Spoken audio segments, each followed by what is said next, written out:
Bonjour, je suis François Delanduc, je suis professeur à l'école d'architecture de Saint-Étienne et j'enseigne la perspective. Aujourd'hui, nous allons parler d'ensoleillement et de tracé des ombres. Donc d'abord quelques principes, quelques hypothèses de départ. On considère qu'il y a deux manières d'éclairer un objet. Il y a la manière de l'ensoleillement, un soleil qui est à l'infini, ou bien nous avons ici un éclairage au flambeau, un filament électrique qui lui-même est planté comme un réverbère dans le sol. Le soleil, lui étant à l'infini, ne peut pas être considéré comme un point lumineux ponctuel. Alors, quelles sont les conséquences de ce dispositif? Aussi bien que ce soit l'ensoleillement ou le tracé des ombres, on a un point ici, M, que l'on peut retrouver ici, M. Et quelle est la conséquence? Eh bien, nous allons avoir des rayons lumineux ici, dans le cas du soleil. Le rayon lumineux va intercepter le point M et va projeter une ombre. Et tous les points consécutifs, imaginons un point N ici, les rayons lumineux seront parallèles entre eux. C'est-à-dire ce rayon lumineux ou celui-ci, c'est pareil. Et en fait, ce rayon lumineux, c'est juste une direction parce qu'en fait, depuis M, bien, le rayon lumineux est intercepté et en fait, il va y avoir une ombre portée quelque part sur un plan. De la même manière ici,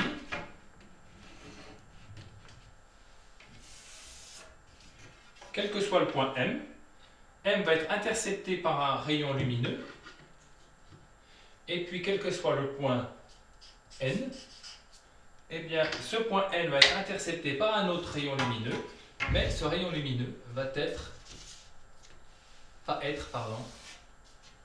concentrique au point de lumière, point ponctuel.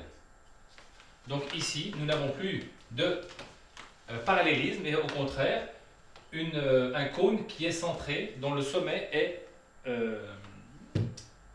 la lumière, ici, l'ampoule. Alors, qui dit ombre, dit plan de projection. Parce que l'ombre, on ne la voit pas s'il n'y a pas de plan de projection. Donc, on va se tracer un plan de projection.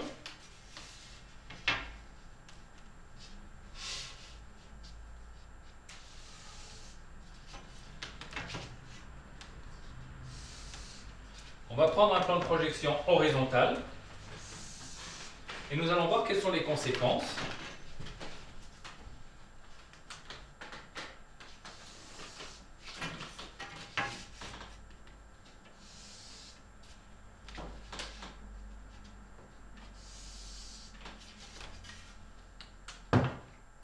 Qu'est-ce qui se passe? Eh bien, vous voyez que, en fait, ce point M ici va projeter une ombre en N bar, projection de M sur le plan de projection. Ce plan de projection, je rappelle, il est horizontal. Par hypothèse. Le point N, ici, va avoir une projetée en N bar. Alors, première conséquence, chaque point a une ombre. Donc, l'ombre d'un point, c'est un point. L'ombre d'une droite, vous voyez, si on prend la droite MN dans l'espace, eh bien, il va y avoir une projetée sur le sol, par terre, dans le plan de projection, qui sera M bar N bar.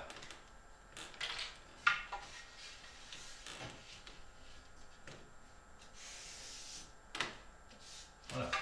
Cette droite D, ici, eh bien, son image, ça sera un D bar. De la même manière, sur ce dessin, chaque point a une image, M bar, et puis ici, vous allez avoir N bar, projeté ombre de M, M bar, ombre de N, N bar. Et si je trace une droite MN, on va l'appeler delta par exemple, eh bien son image delta bar, c'est m bar n bar. Alors mes tracés sont des hypothèses, hein. Delta bar. Donc l'ombre d'un point, c'est un point, et l'ombre d'une droite, c'est une droite. Voilà. Donc très peu de résultats de cours. On va essayer de se débrouiller avec ça pour mettre en nombre des objets beaucoup plus complexes. Autre notion dont il faut se souvenir qu'il faut savoir, c'est le plan d'ombre. Le plan, imaginons ici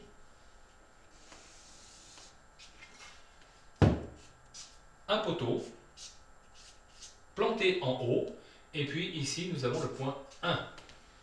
De la même manière, on peut le représenter ici. Vous avez un poteau, le point 1 qui est ici, le point 0 est là. Quelle est l'ombre de ce poteau? Eh bien, je vais ensoleiller chacun des points constituant ce poteau selon un rayonnement que je me donne à l'avance. Imaginons que ce point 1, son ombre c'est 1 bar ici.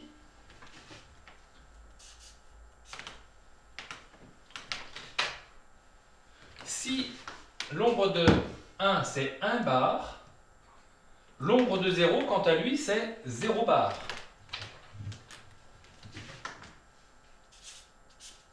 L'ombre de 0 c'est lui-même, puisque le poteau est planté dans le plan de projection. Donc on peut considérer que l'ombre de 1, 0, ça sera 1 bar, 0 bar. Nous allons le tracer.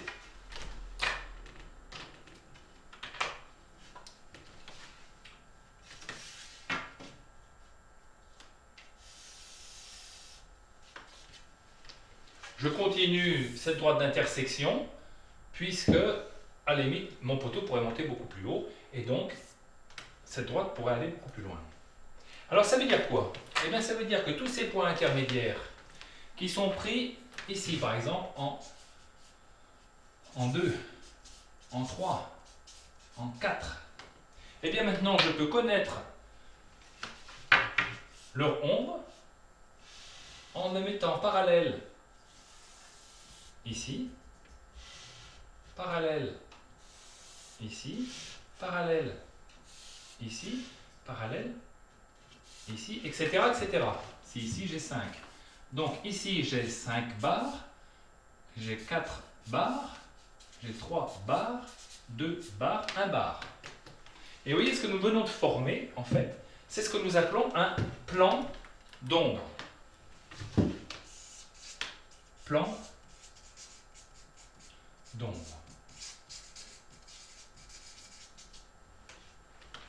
Ce plan est vertical puisque, par hypothèse, mon mât, ici, là, c'est une droite verticale. Plan d'ombre vertical.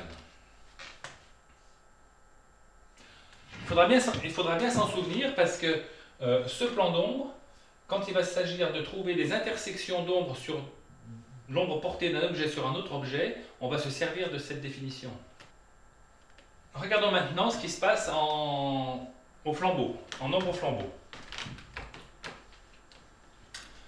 Nous avons donc un mât ici qui est planté dans le sol, et 1 est éclairé par un rayon lumineux passant par 1 et qui doit intercepter le plan de projection sur un certain point.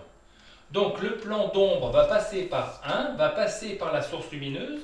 Donc puisque c'est un plan vertical, cela va suivre la verticale de la source lumineuse, comme ça va suivre